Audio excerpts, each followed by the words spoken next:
Hey dudes, welcome back to another episode of our Rhomas Team podcast. You are about to listen to one of our prior team meetings. If you ever want to join one of our live sessions that we have every Monday and Friday, head over to rhomas.com. That's RHOMAS.com and put your email in and we will send you a live link every time we record. We generally record on Mondays and Fridays. So if you ever want to be on the actual podcast, like we bring men up all the time to talk about their goals, talk about their obstacles, etc., head over to rhomas.com. And then also, if you want to help support the channel grow and also have access to exclusive content, book reviews, extra whiteboard sessions, etc., and some coaching sessions, head over to patreon.com and support us. We would love it. But if not, no biggie. We'll see you on the live sessions. Later, dudes. Enjoy this podcast.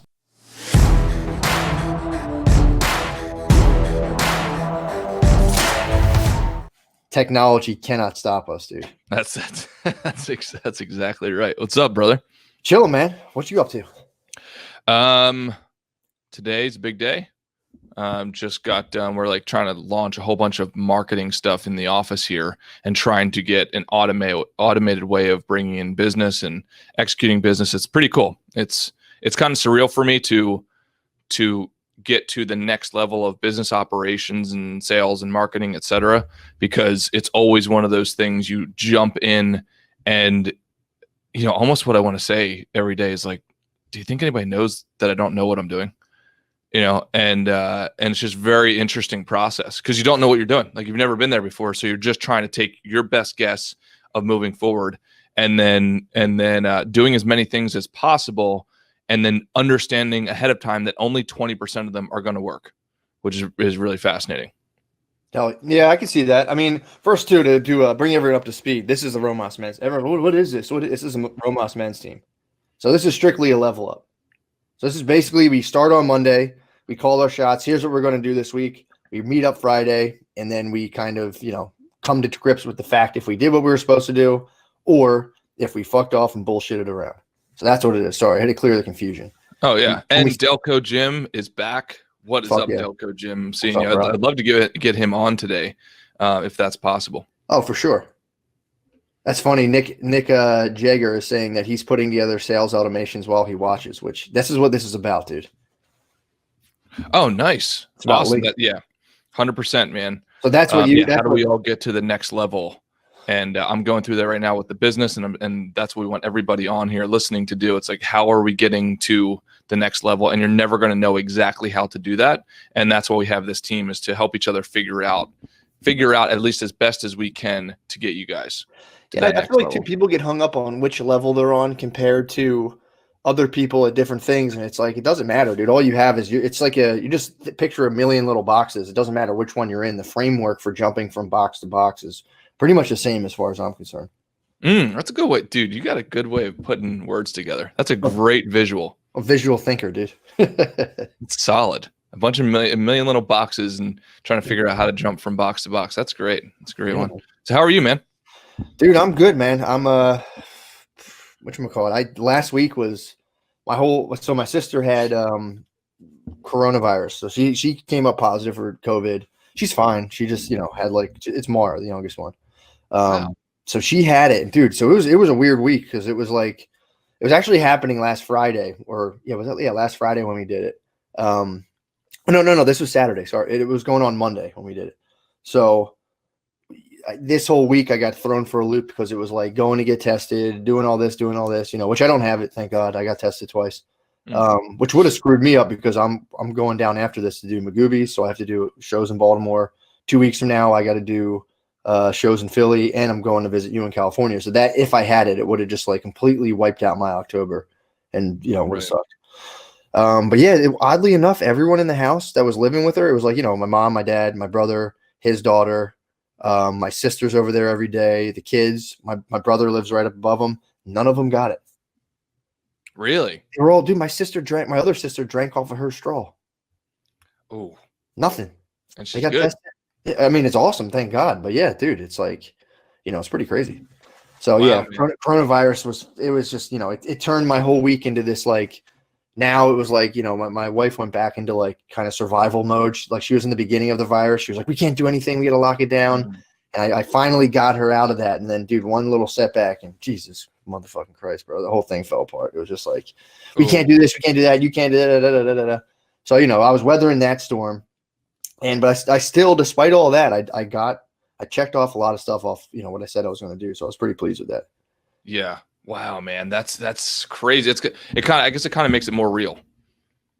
Yeah. It made it, yeah. Once you start, yeah, exactly. Once you think you might have it, that you start like, you know, you start going around, you're just like, holy fuck, man. Like this shit's fucking crazy.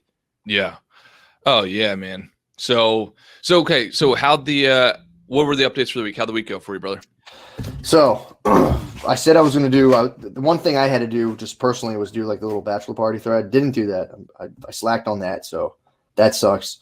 The learning modules was the big one. And this is kind of interesting, and I'm curious to see what you think.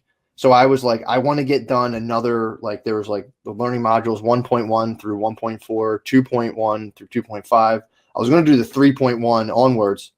Hold on a second. Let me see something here. Let's see if the coward Samuel Crawford will come on screen. He's throwing off the energy, dude, of the Megamind. Samuel Crawford. We have some negative energy creeping its way in. We have some negative energy. Get up here, Sam. Oh, he rejected it. The coward, Samuel Crawford, bringing in some negative energy. No, he's just trying to have fun, man. There you go. You'll get pulled right up on screen talking shit in here. I love it. So anyway, so yeah, dude, I can let him borrow the shirt if he wants to. What's the thing, dude? This is all about leveling up, dude. Save that negative shit for the break room wherever you're at, man. We're not having that here. So, as I was saying, the okay.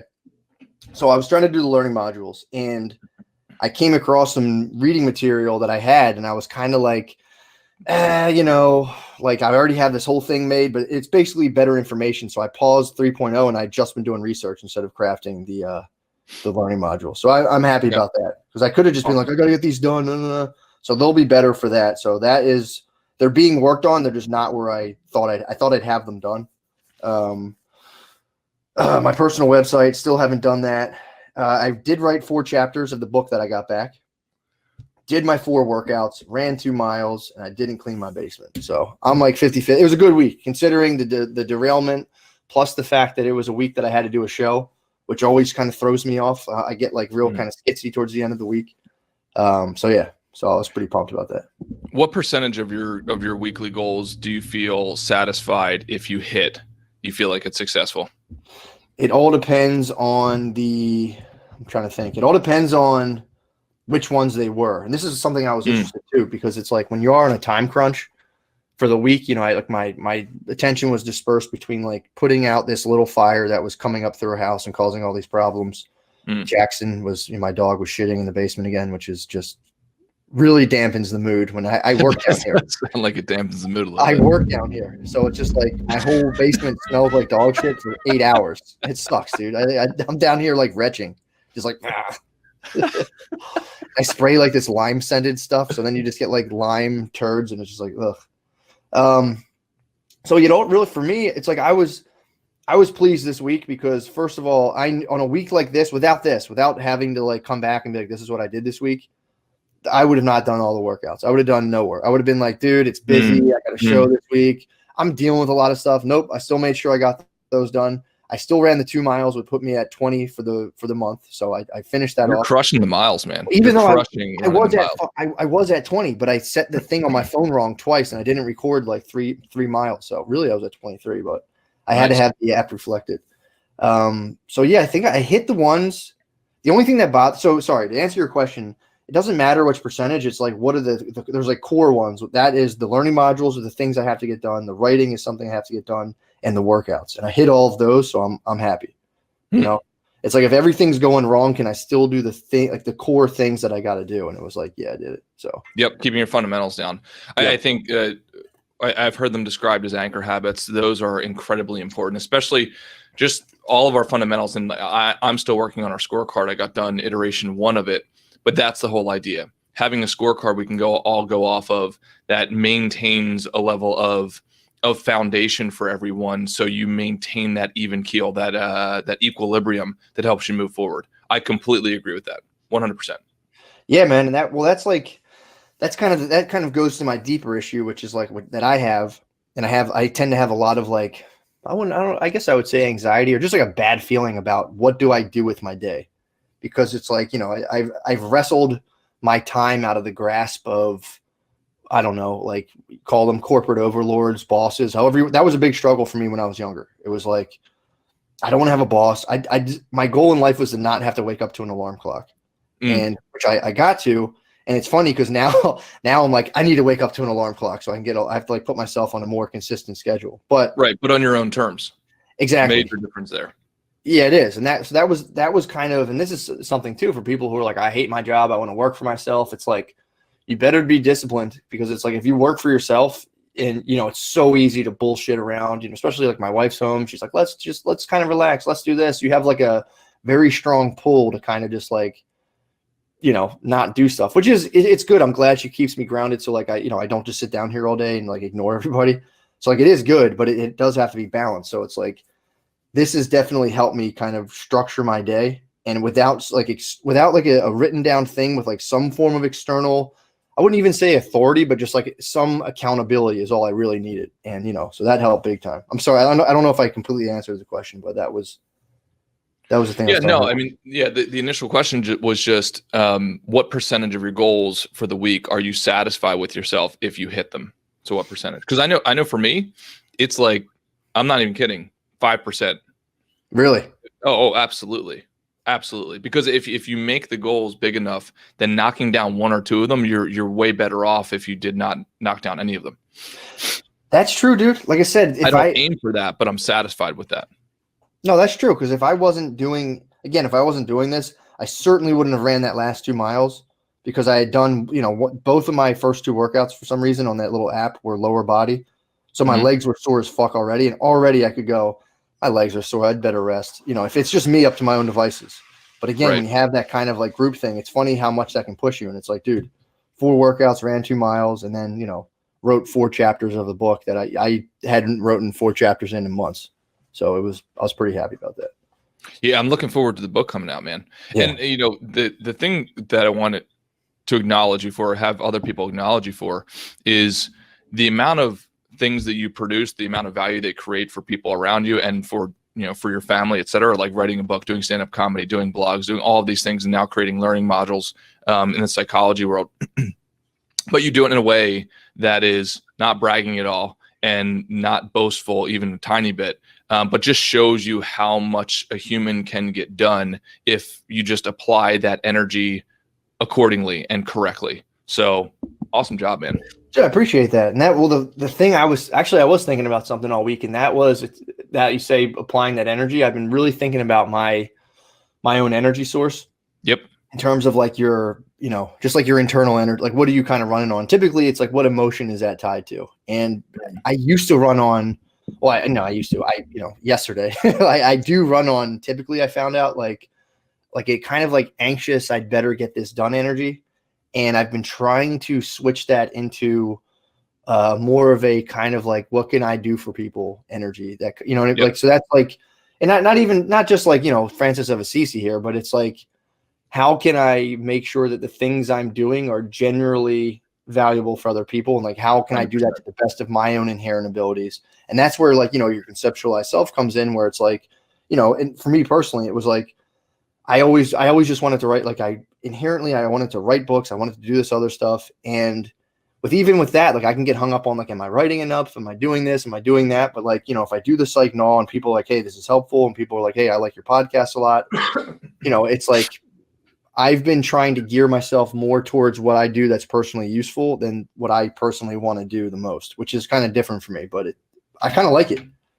It's like I feel like I'm running on a different internal energy source, rather than like, I better do this thing. If I don't do this thing, I'm X, Y, and Z, blah, blah, blah, blah, blah, blah, blah. It's like, I've been kind of getting away from that altogether. Dude, I think we've got an awesome question. Number one, I agree with you. The value-based question for me was a life changer.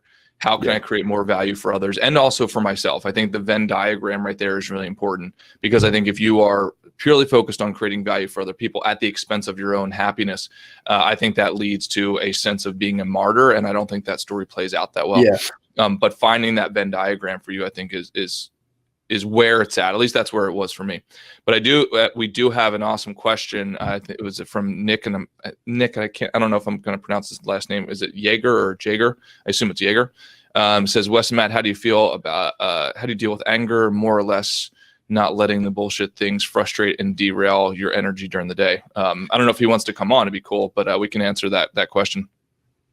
Oh yeah, Jaeger. What's up, brother? Let me see. I'll see if he wants to come. There we go. Hell yeah. Hell yeah. Awesome, man. Dude, that's a great question. I'm so pumped for this part. This is like my favorite part by far. Yeah, this is a good question. We're going to bring up Nick Yeager's got a phenomenal question. I'll repeat that question while we bring up. It says, Wes and Matt, how do you deal with anger, more or less not letting bullshit things frustrate and derail your energy for the day? Absolutely awesome question. What up, Nick? What's up, guys? Can you hear me okay? Yep. Nick, what's up, brother? How you doing, fellas? How you feel about the size of my shirt? There was a comment earlier. I want to make sure that Looks good. Thanks, man. Good. All right, cool. So Matt, I'll let you take the question first, and then I'll add my 2 cents after. Well, if you think about this is kind of a side point to that, but just take you have your own internal kind of emotional system. Then you have a group like this, and you'll see and I do think the guy who came in here is just fucking around trying to have a good time, but it is an inherently negative energy.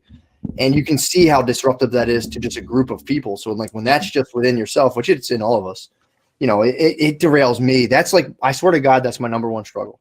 Just my personal, how I'm feeling, how things are affecting me. And especially the thing that really gets me, because left to my own devices, I'm actually pretty calm and peaceful. It's when people are doing things that I don't like, and then I start to try to change what they're doing rather than changing the way I relate to what people are doing. That's the biggest, that to me helps big time, of just letting stuff that other people are doing go and just being here's my 2 cents on it.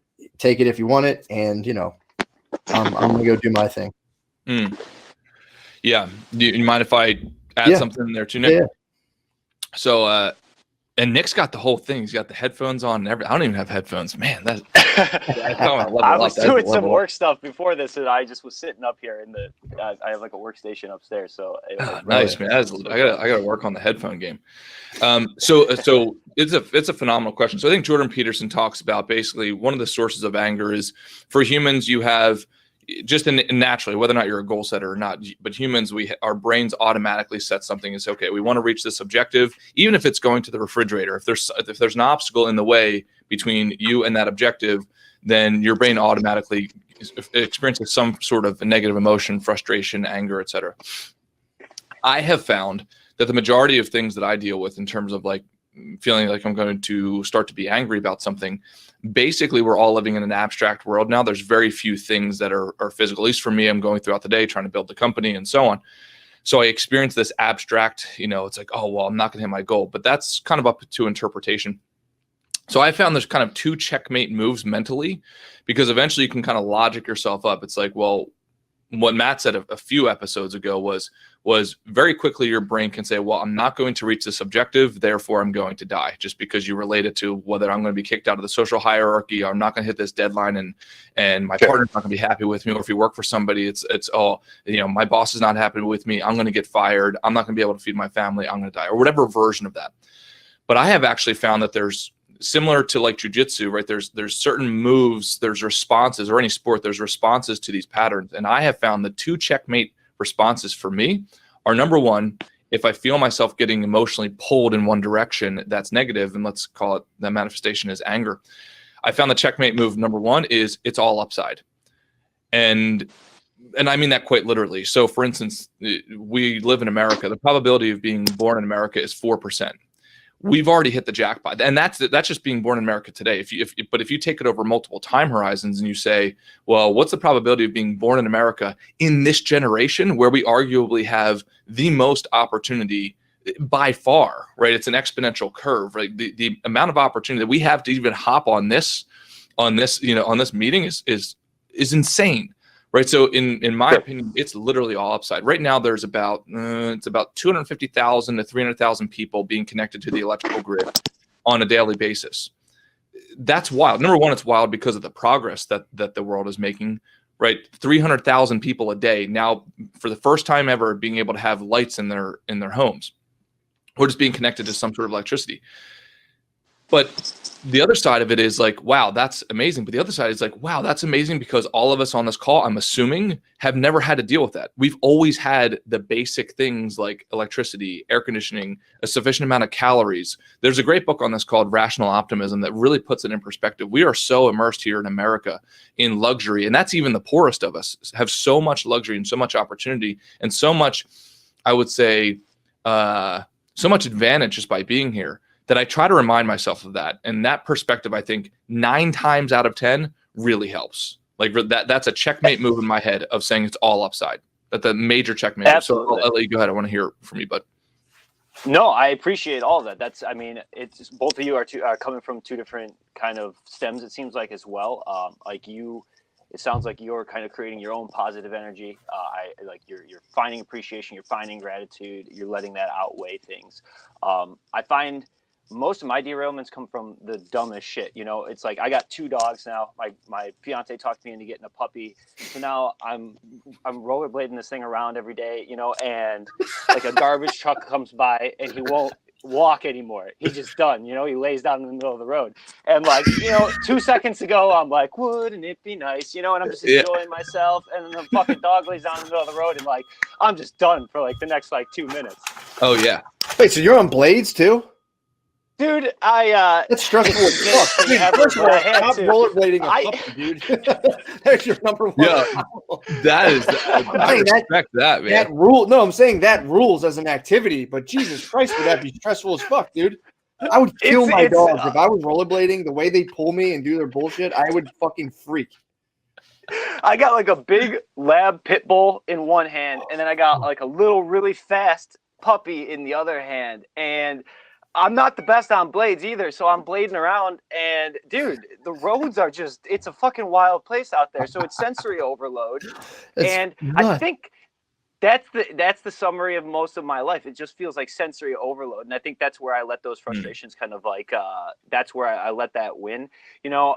Mindfulness and meditation helps a lot, but 100%. Dude, I'll sit for what seems like 30 minutes, and I'll try and don't pay attention to the thoughts. Don't really put any weight on anything. Just let them pass by like they're clouds.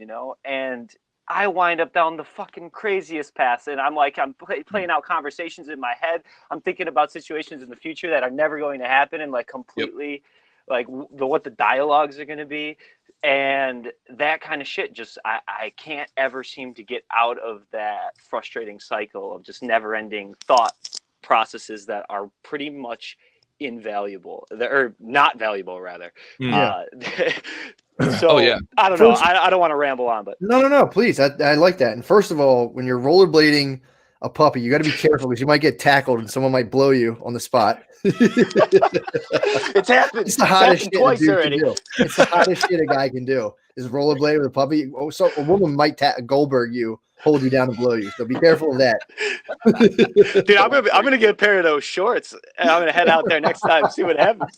Dude, that pumps me up so much. But yeah, to what you're saying, there is. So I do exactly what you're saying. And I pay attention to this too because I will walk around. Same thing. I'll walk my dogs, and I will almost have these negative fantasies in which I'm arguing with the person who's 50 feet from me, being like, "What? You have a problem? About just my dog's taking up." I'll just project that out on people and be like, "What would I say to this person if they did have a problem with me?" And then the problem with your thoughts is they actually affect your biology. So it's now I'm my cortisol is spiking. I'm arguing with a lady I've seen who kind of gave me a shitty look once, and I see, it's how do you stop doing that? It's I don't know, man. I think it's something that you make such incremental, progress on these kinds of things that it doesn't feel like you are. But if you really keep just noticing the fact that you're noticing that and stopping it, you really are making humongous amounts of progress. It's just, I do the same. Dude, I've been working on this nonstop for a year, and I still today walk my dog. I had to take stuff into the post office. I had my mask on for the post office, took it off, and walk by this guy, and instantly was what do you have a fucking problem? In my head, the guy probably wasn't even thinking about me, but I'm this motherfucker's probably thinking, so it's that's exactly it. Yeah, man. So it's how do you stop doing that? I don't know. I have, through doing all the mindfulness stuff and the ACT, like the acceptance commitment therapy stuff, I've been able to toggle back and forth between what I call, like, there's like, you think of your problem solving rational brain as a roommate. And I've said stuff like that before. Like, that's Paul. Whenever your mind's like, oh, this guy thinks he's better. Yeah. You can observe I've used that device. It works. It works actually a lot of the time. So here's the second part of that. This is the thing I've been getting into, which is like the person so then you personify the vantage point from which you're looking at Paul at, and I call that person the immortal. So then I just look at totally just kind of just like a watching thing, no thoughts or anything, and just watch what I'm thinking from another vantage point. That's just the part of me that simply notices things.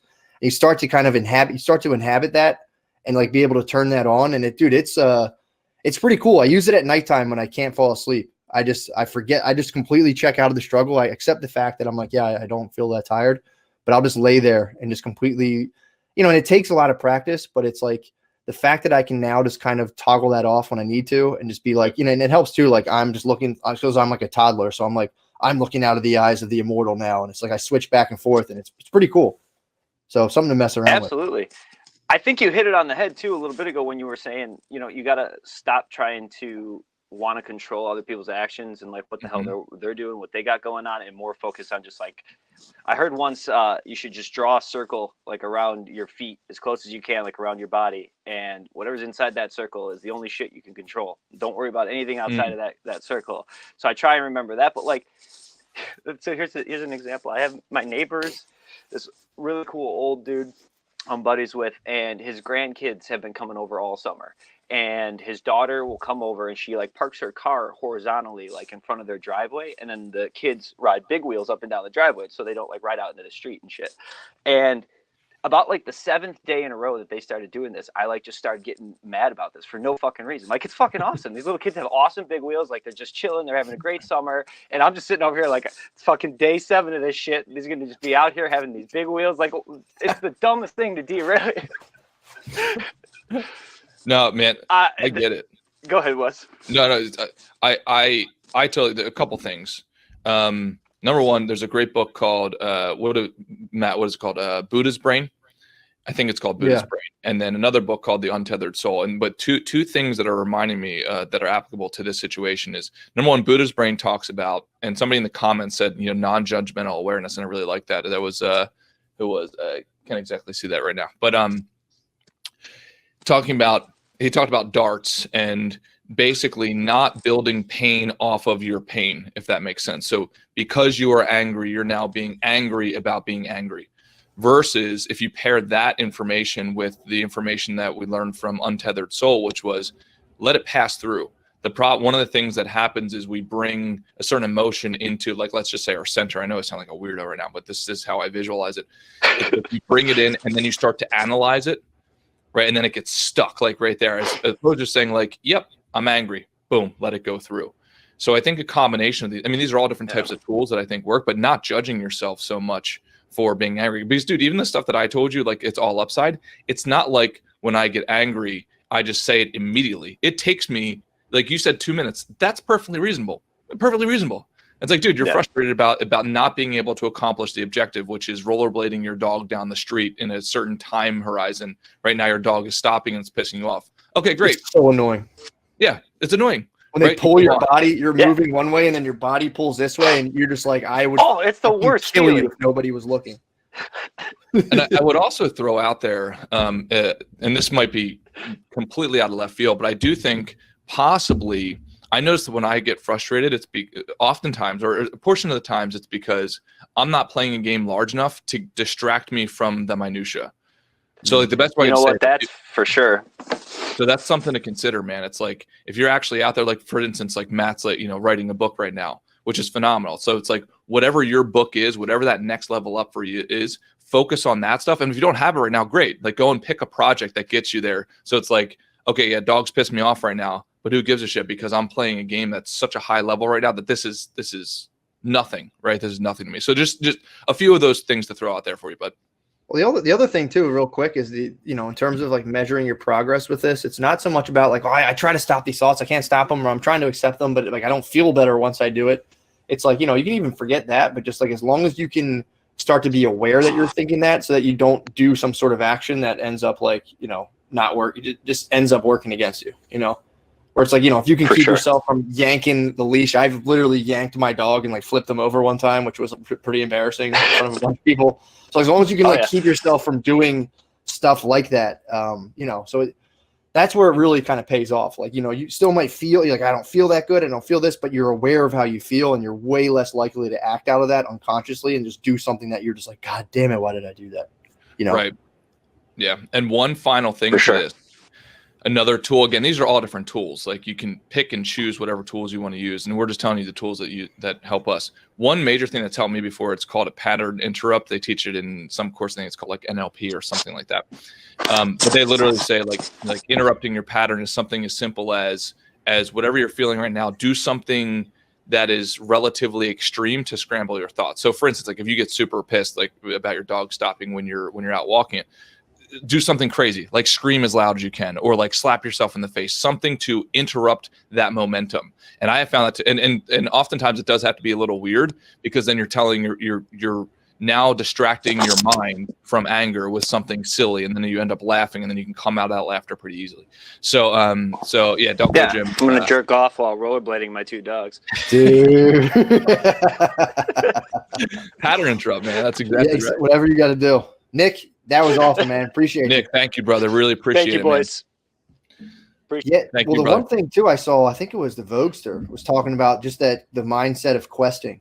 You know, there's like living versus questing, and I think that kind of sums it up pretty well, man. Of just you need to be like, I'm questing right now.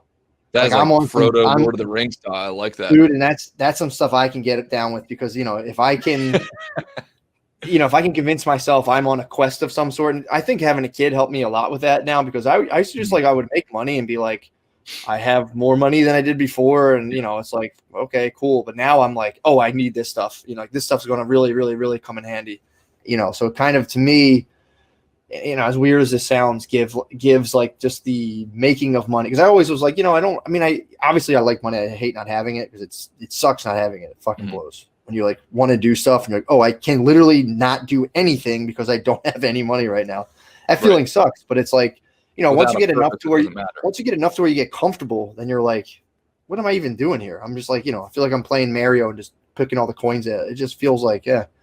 But yeah, once you're rooted in, like you said, like you're questing, you have a purpose. Now it's like, oh, it's not just so much about the money. It's like, if I go and secure resources, like, you know, obviously my family's okay. And then there's these other projects, these larger projects I want to tackle, like making something like therapy that's accessible for everybody. That's one of my like North Star kind of, you know, quests that I want to do. And the other one is obviously writing books and stuff. So I have a couple of them, but it like, dude, yeah, it really kind of grounds your life and stuff where, like you were saying, Wes, the minutia kind of melts away. And, you know, when I do get caught up in the minutia, I can quicker than usual, get out of it. You know, I think Joe Rogan has a great mental model for this, which he says, act like you are, pretend like there's a documentary film crew following you every minute of the day. Like you are the hero, you are the main actor in your own documentary. And I really like that idea, because it's like, well, you wouldn't, all the minutia that you get caught up in every day, you wouldn't want in your documentary. So stop doing it. Or like that is not important enough to make it to the main scripting of your narrative. So why are you doing it? And obviously way easier said than done. And that's the whole, and honestly, that's what makes the game fun. The amount of failure, the percentage of failure is what makes the game interesting. It's like Warren Buffett says, if you were to go and play golf and you got a hole in one every single time, you'd quit the game within 5 times of playing, because there'd be no variability, there'd be no challenge, and you wouldn't be able to build any muscle from that. So there's a certain percentage of failure and frustration and anger that is absolutely necessary to the human experience. That just makes it interesting. Yeah, no, I agree, man. It's definitely it's a good struggle to be on, and it's also like, or it's a kind of a good wave to be on, and it's also like, I think we just have to come to grips with the fact that we're like largely okay in terms of, like you were saying, like, you know, we're in America. Like, you know, we can turn the dial down on the desperation and the, you know, this like energy we've been running off, which is like, we've been fighting for our lives essentially, pretty much for like, you know, if here's human history, I'll do it for the camera. We're in this part right now, where now we have to like, we have like fighting for our lives instincts for this part. Now we're operating on them, like going to get our hair cut and be like, does this lady think I'm weird? Oh my God, I'm going to die. And it's like, you know, I think there needs to be a massive consciousness shift that's like, oh, we're all okay. how can we now optimize this experience and actually use this crazy technology that we've literally built out of mud and dirt, over the course of years and years and years? How can we use this now and just optimize the entire human experience? And it's like, that I think is that'll be like the next couple levels or the next like years coming up once people have that consciousness shift. Well, and the other thing to add on top of that, and that's why I was telling Nick, which I loved how, thank you, Nick, again for coming on. That was amazing. One of the things I was telling Nick was to, consider upping your game a little bit. And the reason is because we have all this hard wiring, especially for men, it's aggressive, right? We used to be warriors, hunters, and so on. And now we're being asked to use that hard wiring on taking the dog out, right? Like, whatever that is. But it's like, okay, well, maybe there's a way of using that hard wiring and actually getting its full usage, its full mileage, and whether that be going to the gym or like going to a job that you love and using your full level of passion, aggression, and engagement. How can we start to use the gifts that we've been giving in our bodies and in our minds to be able to fully use our capacity? And it's just so rare. I think most of us are walking around like we're walking around 6 inches less tall than we really are. Like being able to use that full energy in ways, and we have to go out and seek those ways now, because we don't have to go out and hunt every day. So you have to kind of synthetically manufacture those scenarios, those environments where you are able to go and get it every day. And sometimes it takes a while to do that, but when you're there, man, like when you're in that space, dude, there's nothing like it. Yeah, that's your flow. I mean, that's your flow state. Whenever I'm doing a thing like that, Great point. Find either personally meaningful or like, oh man, I'm kind of nervous about this. You can that's anxiety, but I've been able to, dude, for stand up, that was like completely out of my character. Like I'm introverted. I don't like being the center of attention really at all. But that was something like, I want to do this, dude. When I first started doing that, it was like, I'm going to pass out. My heart's leaping out of my chest, when I was like 23 years old. And right. That same feeling now to me is just excitement. What was once like crippling anxiety is now like I get the energy, I get pumped up and like, oh, I'm excited now. I get to go out and, so it's like there's a million opportunities a day to kind of step outside of your comfort zone a little. Like I still, again, I think kind of taking a cue from you, because I always liked how you did those dance classes in like that big glass room. Oh, yeah, I like to kind of always feel around to like where my uncomfort levels are and then just confronting them. Especially for stuff like, dude, my the thing I'm into right now is grounding. I love you put your bare feet on the ground, and apparently the ground puts off like a subtle electrical energy. I read a book about it. I don't know if any of it's true or not, but it just feels awesome to have your bare feet on the ground, to imagine a bunch of free what do they call it? Free electrons passing back and forth. Yep. The thing, whether or not that's true, I don't even care, because it's like I have to take my shoes off and stand in my bare feet in a park around a bunch of people, and they're probably like, this guy is weird. So it makes me confront my, I don't know, let's call it like my need to fit in, or like my fear of like being perceived in a certain light. And while I'm in that state, I'm standing there around a bunch of people, I'm directly coming up against that like wall that I was before. Like, no, dude, that's weird. Keep your shoes on. And then like, while you're doing that, and while you're not either letting that control you, but you still feel those feelings coming through you, it's almost like this weird electrified state where which once was, or what once was nervous energy is now like just like extreme energy that's flowing through you, because you're like, holy shit, dude, like I wouldn't have done this before. Now I'm doing this thing. And it's like, why was I even uncomfortable to do this? Is so weird. Like, why wouldn't I stand here in my bare feet? And again, because it looks weird, but it's like, okay, Well, there's a certain level of active engagement with life when you're automatically put on such a level of awareness, because you're trying to understand the impressions that everybody's putting on you around. And then all of a sudden you realize, oh, this isn't as bad as I thought.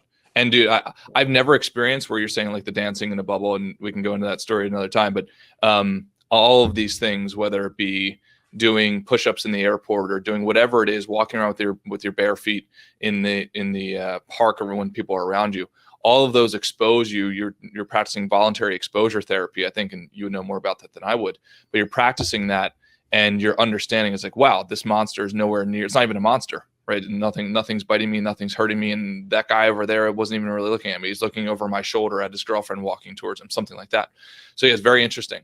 But I know you have to run soon, but I wanted to see if we can break a Rhomas men's team record and have 2 guests on because we told Hell yeah. Delco Jim For he'd sure. be able to hop on. So I want to get him on because Well, first, before we do that, 100%, how was your week? What'd you do in terms of all your stuff you said you do and everything? Oh, dude, week was great. Number one, this reporting and accountability is a huge help. One thing, so I got done the scorecard. I got done iteration 1 of the scorecard, and just as a small kind of acknowledgement to my methodology. So when you have a lot on your plate, I've found that doing things in iterations, because I'm definitely a perfectionist at heart. I'm not doing that as some sort of humble brag. It is very much the thing that holds me back.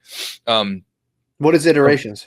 Iterations meaning, okay, I'm not going to try to get this done perfectly, but I'm going to try to get it done to where I can hand it in. So the 80% rule really helps me. It's like, how can I get it to a B?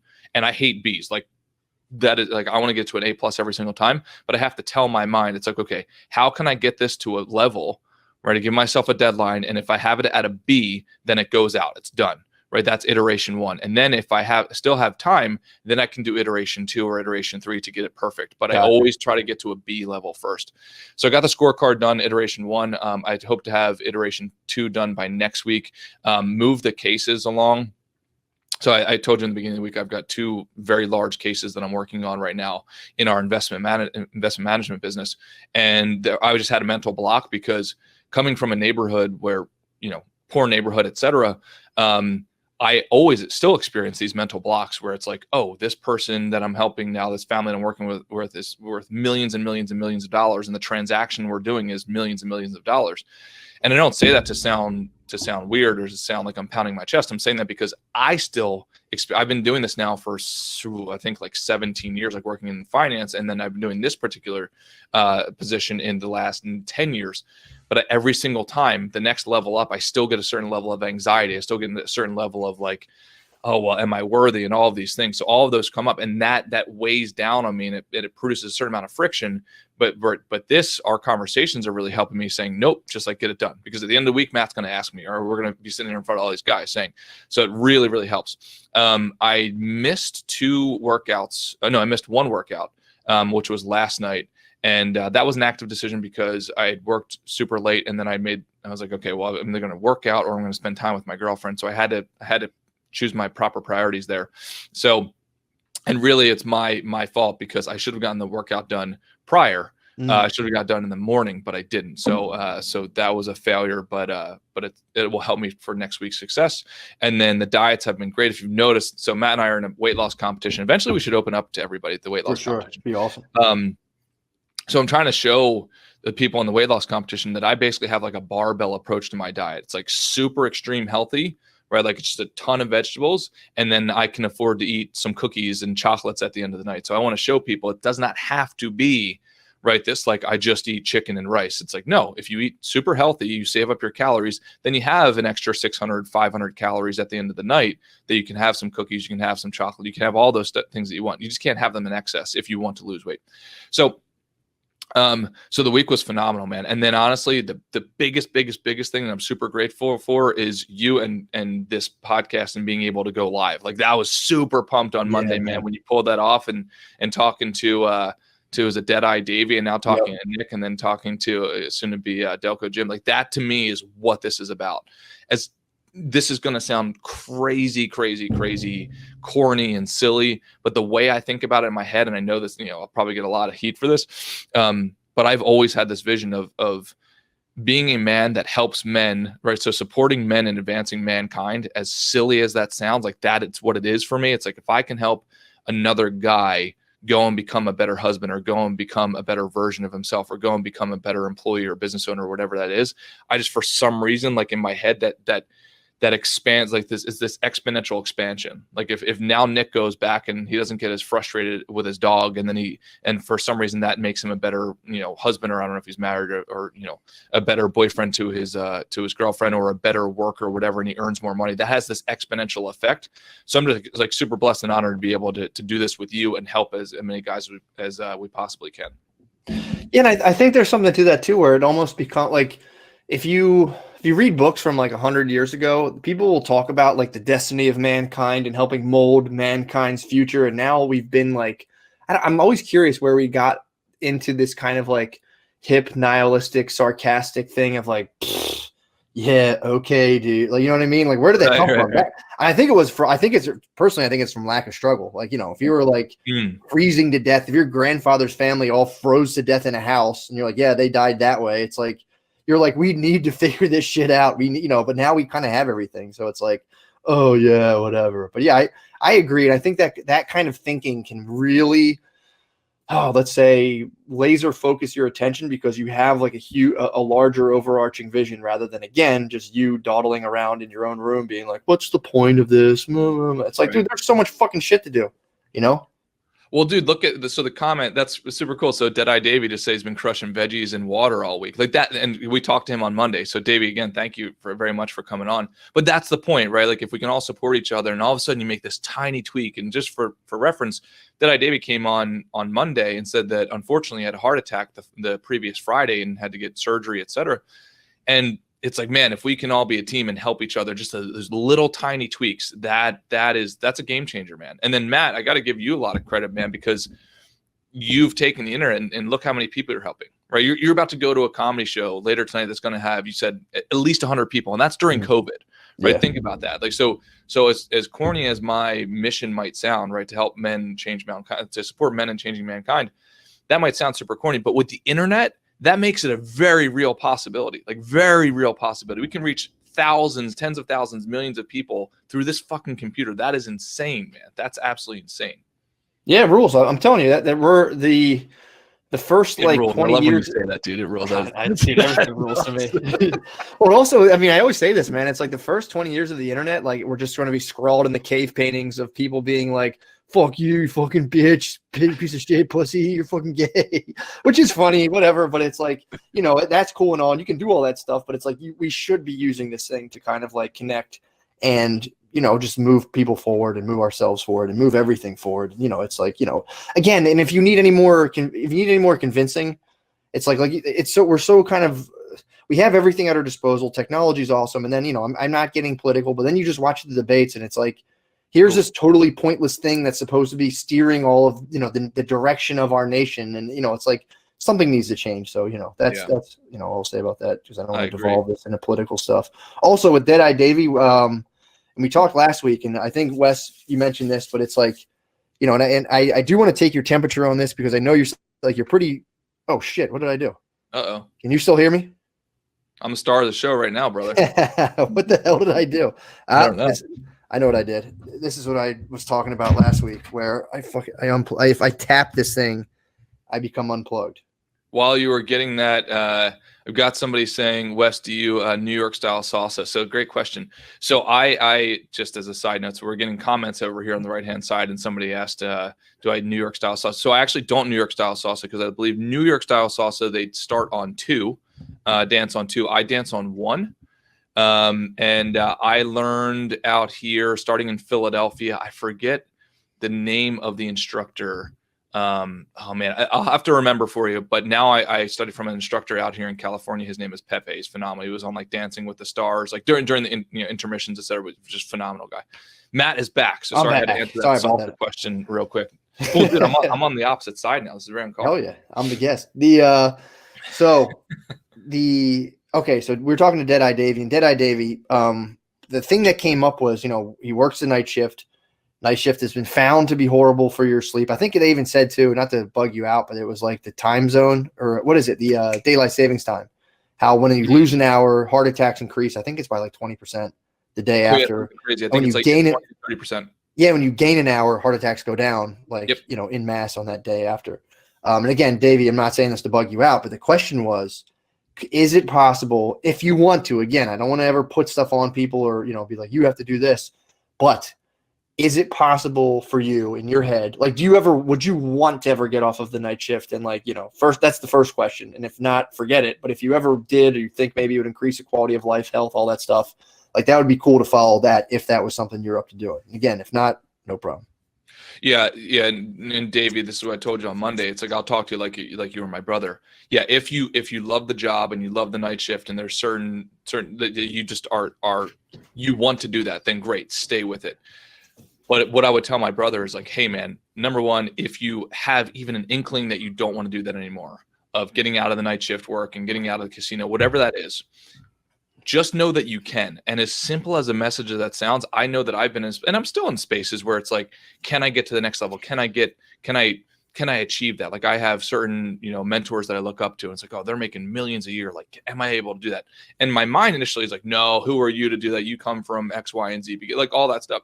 Just know, dude, that like wherever you are, as simple as this sounds, the prerequisite to getting to the next level is just having 5% belief that you can get there. And I promise you, it's like that 5% belief doesn't have to be 100%, and it's never going to be 100%. There's going to be a certain amount of belief that you have, the majority of belief that says, no, just stay where you are, do what you're told. You can't accomplish that because you've never accomplished something like that in the past.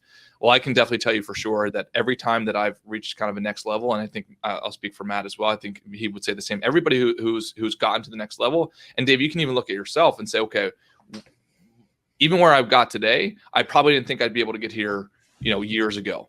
So just bring that into the present. Just know that if you have the smallest inkling or inclination that you can get there, or that you want to get there, that you absolutely can. So if you believe that you do not want to be there at the casino working night shift because that's adverse to your health and maybe you just don't enjoy it, then just know for sure that you 100% can go somewhere else. It just might take a little time. Oh yeah. Moves can always be possible. Let's get them. I'm grabbing them right now. Oh man, I'm too. Delco Jim, we're trying to bring you on, brother. If you're still out there, I think I've seen the comments. So I think you're still out. Got him. Snagged him. Nice. Not until my new kid is in school. Good. Yeah, that makes sense, Davey. It does. What's up, What's up, man? What's going on, bro? What's happening, dude? Just got done work a little while ago. What do you do, brother? Night shift? I work at Starbucks. Oh, no, dude. So Starbucks to me, I avoided Starbucks for like years and years.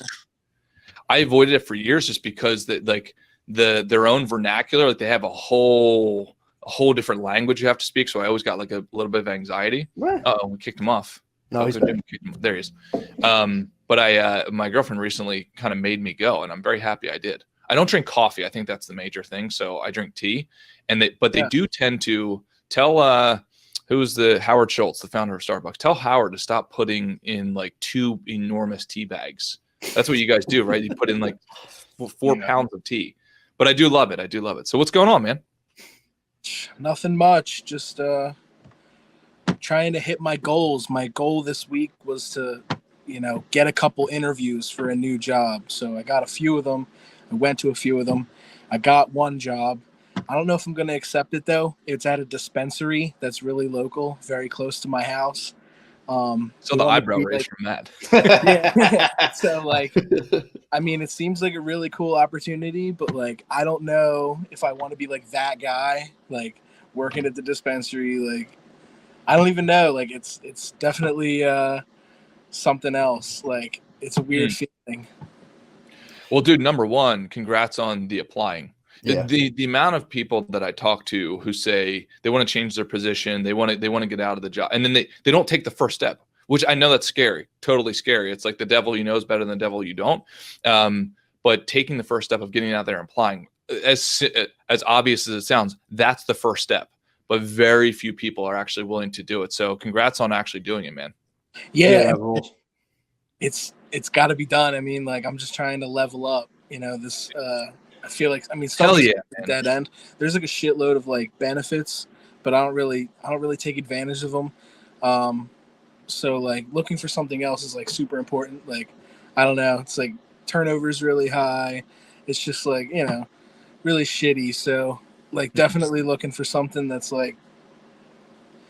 different and more important. I feel like that's one of the huge problems. I feel like it's just not important at all. Yeah. So you want a sense of purpose to what you do. Yeah, I've been thinking a lot about where I'm at in my life, and because my birthday is tomorrow, I turn 23. Damn, happy birthday, bro. Yeah, man.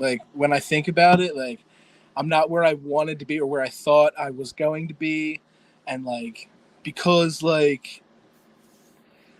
don't know, I've been through a lot. Sometimes I let myself off the hook a little too often. Right. You know what I mean? And that's, everything's a work in progress. And that's like, just like, I don't know, just never stop working is like my mentality right now. So like when I saw you guys on Monday and you're talking about like setting your goals, I definitely wanted to like shoot high and like, really try to do something special before I turn 23. So awesome. Well, nice. Yeah, I mean, like Wes said, just popping out of the comfort zone and just like even having it in your head, like, yeah, I could work. So there's so many people I know who are just like, oh, I would never get hired anywhere else. They don't ever try. They just take the shit that, comes from wherever they're at. But it's like the question with Starbucks versus the dispensary, it's like, and I hear what you're saying, like, I don't want to be that guy, and which I think it can be. That's self-conceptualizations. I think that can be a kind of poisonous way of thinking. It can, not always, but it's like just breaking down the numbers. Like, first of all, who pays more? What are the benefits? What gives you the most opportunity to rise up in a direction you want to go? And when you say like it's not the stuff I want to do, like, well, what is that exactly? Like all of that plays in a factor. Yeah, absolutely. So yeah, do you mind if I comment on a few things, bud? Yeah. Okay, cool. So a couple things, again, as if you were my brother. A couple things I would say. Number one, awesome fucking job on making the decision and then actually doing some sort of action to get out of that, right? Like applying for jobs might sound to some people, it's like, oh, it's just applying for jobs. Like, no, that's a huge step. I have people in my own family that have been talking for, I'm not kidding, more than a decade about changing their situation, but then they don't do it because they're too scared, right? So it's like, hell yeah, man, that's awesome to fucking hear that you're doing that. Second thing is, number one, I heard this great quote. I forget who it was, by Tony Robbins or somebody. It's like people overestimate what they can do in a year, totally underestimate what they can do in a decade. So in my opinion, what I hear in your narrative is I would not be focusing on the point in time. I'd be focusing on, am I on the path, right? So path versus point, right? Being on a path of what you actually want to do is so important. So have you actually sat down and say, okay, what do I actually love doing? Like what, and the way that I think about it is, what could I want to go with the job where even if somebody paid me not to do it, I wouldn't be able to not do it, if that makes sense. So even if somebody was proactively giving me money and saying, don't go and do this thing, I wouldn't be able to stop myself from doing it, right? And I made that decision years ago, and I just got on the path. I didn't reach the point, right? I didn't judge myself, because one of the things I hear about yourself here in your story is you're saying, well, I'm not where I thought I would be. And that's great if you're letting it nudge you a little bit, but also realize, like, if you've got big goals, it takes a long fucking time, man. Like a long time. And then like shedding all the people who are kind of toxic, or at least shedding them to the level where like they're not holding you down. Like that takes a long time. So I wouldn't judge yourself, man. Like this is counterintuitive, but putting timestamps on things I think is useful for maybe putting some pep in your step, but I don't think it's useful for judging yourself, if that makes sense. Right, like because you're just guessing, right? It's like, oh well, where I want to be when I was 23. It's like, well, how the fuck did you know? True. Right, like you're just guessing, right? You're making like what I feel like is, so like I have like issues with depression, and like sure. I work on it all the time. Like it's something I try to defeat, but it's like where I thought I would be, like I don't even really know, like that doesn't really even matter. I just know, like at this point in time, like I'm finding myself becoming complacent, like in this job, like, and it's not a good feeling. Like I just feel like things are stagnant, and like that's not a good way to be, because I know like that's not like the ideal situation for anybody. So like to accept that for myself is like terrible, so when I think about it, agree. Here's complacency, man, is the devil, right? Like to me, like complacency is the devil. What I would say to that is like, you might just not be helping enough people. And I say that out of love and respect. It's like, get out there and fucking help more people, provide value to more people in between jobs, right? Like how can you help other people? And dude, by the way, what you're doing right now, whether you notice it or not, or understand it or not, is you are helping other people. Right, dude, if like you look at the comments on the side, right, like you just being willing to share your story right there is creating value for others, right? So complacency is just most of the time it's because there's a big wall in front of you called fear, right? So it's like complacency almost, in my opinion, should be labeled as like, I'm just scared to move in a certain direction that I want to, so therefore I'm going to stay where I am and kind of stay stagnant. And I agree with you. That shouldn't, you are going to feel that, but always just kind of thank your brain and saying like, thank you for sharing, but I'm going to proceed fucking anyway, because other people need to get the value that I'm able to produce. And by the way, the value that only I can produce. Matt and I cannot produce the same value that you can. Right? Like, we don't have your life circumstances. Right now, there are people listening to you, I guarantee it, or will be listening to you, that's saying, hey, my story is just like that guy. Right? And because he went out and applied to jobs, I'm going to do it. I promise you that will happen. Promise you. So I think you're producing a lot more than you might be giving yourself credit for. Yeah, man. Yeah, I agree. Like, I just, I want to focus more on like my dreams and like things that I want to like, do, rather than just like clock in and out of like this job. Yep. And I just feel like self-care is like becoming super important in my life, because like just like a week ago, like I had like all the scruff going, my hair was like out to here, like absolutely like ridiculous looking, and I'm just like going through the motions. But like thinking about like my birthday coming up and like getting older, and like the other day, like I want to go back to school, so like I filled out like all my FAFSA shit, which is like hard to do. Yeah. Like it's a Impossible, bro. complicated. Like I was an emancipated minor when I was 16, and they Mhm. make it so difficult. Like I have no information to fill out for like what my parents make and what they do. So like they make it extremely difficult. Every time I submit like financial aid forms, I always get these like hiccups where it's like, oh, well, we need like all this information, and it's just like, but that's beside the point. All that bullshit. Well, hold on, no, that's important. Do you go to I would go to the school you're applying to and just be like, look, just lay out your story and be like, look, Yeah. Here's what I'm working with. And usually there's a lady who will just help just do it for you. I just find a lady who will do it for me. Yeah, that's what I would do, because that's what you have to do. Yeah. But like, right now with COVID and everything's virtual, there's nobody that's like, and it takes a while. So like, but I recently did that. So I mean, Nice. I'm just trying to like set myself up for success, kind of like snap out of it is kind of what I'm doing. Like, I'm surrounding myself with like better relationships, like cutting out the toxic shit. Like, just I've been in like literally like I was watching Netflix the other day. I was watching Patton Oswalt, and he was talking about when his wife died and how he was in what he called a numb slog. And literally that's what it felt like. Like my brother passed away. And like that really like rocked everything. So like, but I'm just like coming out of it and like really trying to like live my life the way he would want me to, rather than just like let my shit that fucks me up like take over all the time. So like, you know what I mean? Just every day at a time is like the whole mantra. That's my like strongest thing. Like what was that? What was the mantra? One day at a time. Hell I take yeah. everything like, you know what I mean? Piece by piece. It's a marathon, not a sprint.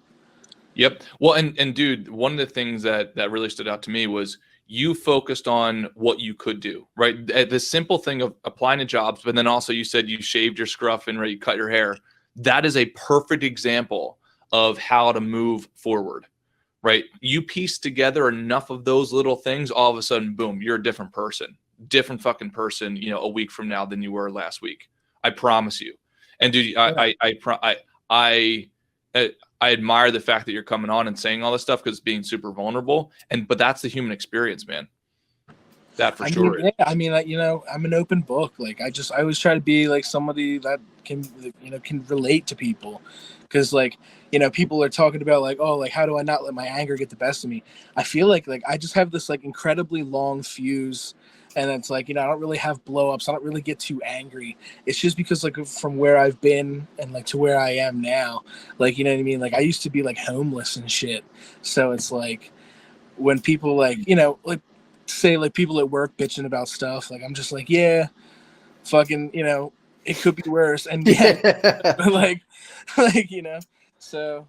Well, you've got perspective. Yeah, you've got perspective from actual experience. Yeah. Perspective from experience is significantly different than perspective from reading out of a book, right? Like you've got an enormous asset in your hands.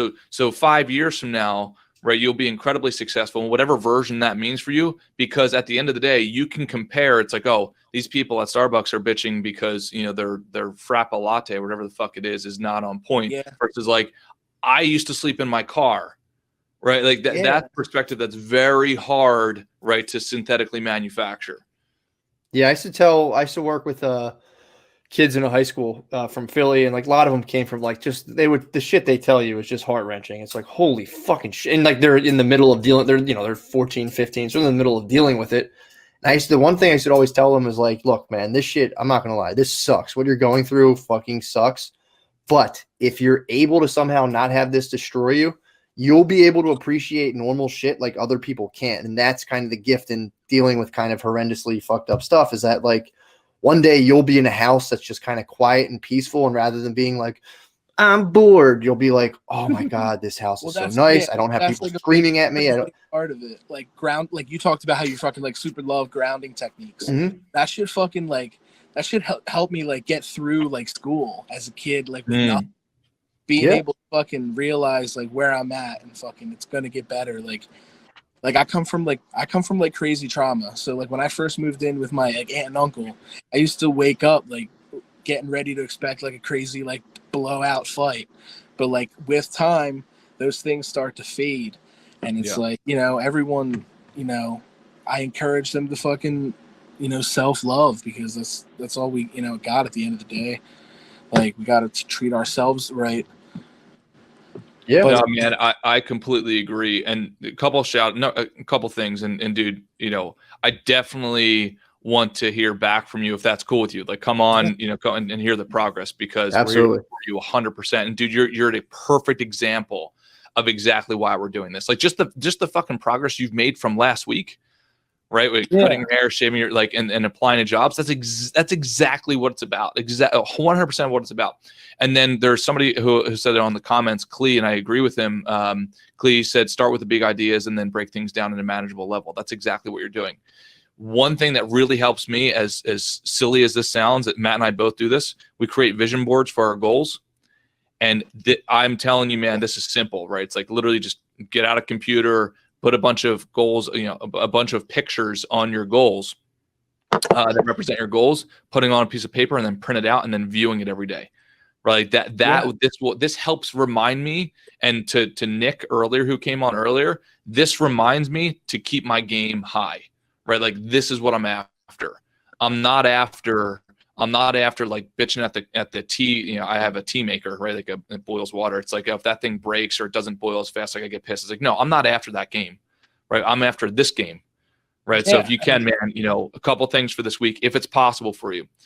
Number one, create a vision board for yourself. And then number two, just test out going and helping somebody, right? I don't care if it's like a friend that you have that needs a ride to his job interview or whatever, like proactively go out and seek to see if you can help, and just help 3 people. See if that does anything for you. And I imagine that'll up the game a little more for you. Because dude, you've got a ton of energy. And number one, you have the energy, but then you have the desire, right? You've got the ambition to get to wherever you want to go, right? And that the prerequisite is absolutely ambition and desire, and you've got it, man. Yeah, I mean, it's part of why I was so excited to come on today. Like, I just, you know, I want to be like a person that is able to share openly and talk openly about like shit like this, because it's important. Like, I feel like that's how I get, you know, like things out there. Like, that's my way of like being able to overcome them. It's like to put it out into the universe per se. Well, dude, it's fucking hard.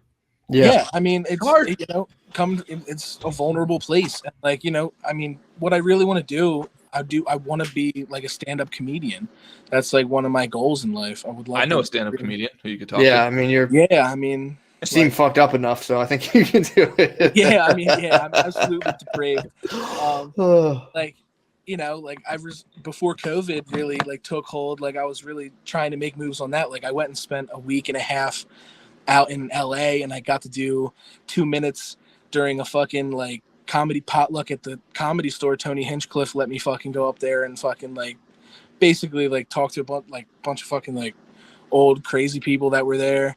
There was Don Barris. That dude's a fucking absolute nutcase. Like, I don't know. I mean, it's really like cool. Like, you know, trying to like public speak, just like master it and really just like have it not be like a problem. Like, you know, I didn't really do it much, but like now I'm really like, you know, it doesn't really bother me. I'm like really used to it. Well, stay on the path, dude. Yeah. Right, remember, it's not about a point. It's about the path, right? A path over point. Just Absolutely. always fucking remind yourself of that, dude. I appreciate you coming on, bro. That was fucking awesome. Can't wait to have you on again, man. And keep doing what you're doing. And you'll see in the comments, dude, everybody's saying like, keep us updated. Like, awesome. Thanks for being vulnerable, bro. Because the game's fucking hard. And any game that's worth it is difficult. It takes a long time and it's fucking difficult. And you are a shining example of that. So appreciate it, brother. Thank you. Absolutely. Yep. I'll see you on the 17th. All right, bro. Later, man. All right, dude. Well, that was the big thing. Later, I kept seeing come up on the. Oh, sorry, bro. Let me get you out of there. The big thing I saw coming up was just kind of in the beginning and throughout was just this gratitude piece where it's like, that's another thing I try to do when I'm at the things that typically bother me. If I'm having like, you know, when you have like 3 things go wrong at once, it's like a catastrophe, you know, perceived catastrophe. Mm-hmm. I've been trying to, while I inhabit that state, still being like, well, thanks for this too, because it's like this stuff, like I'm still thankful for everything, even with this stuff in it. And it just makes it kind of dissipates it big time. Yeah, that's great, man. That's great. And then, I'm seeing over in the corner, ASB would love to come on next time. Yeah, that's awesome. Big time, dude. We'll be on Monday, right? Hell yeah.